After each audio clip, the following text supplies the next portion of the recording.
In Rockford this morning, there was a polling glitch. The electronic server check-in system was malfunctioning for about an hour to an hour and a half this morning, meaning the voter check-in process was slower as election judges resorted to hand-checking addresses and eligibility.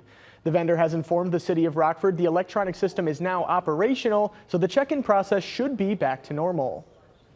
We found an issue about 6:15 in the morning, probably due to the high turnout and the volume on their server, and it looks like they just couldn't keep up with the demand on that. A statement has been released by the Rockford Board of Elections regarding the glitch, saying the vendor, Platinum, experienced a temporary issue related to a non-critical function, which caused voter search times to exceed 30 seconds or cause timeout errors. That issue has since been addressed, and search times have returned to their normal speed of under 2 seconds.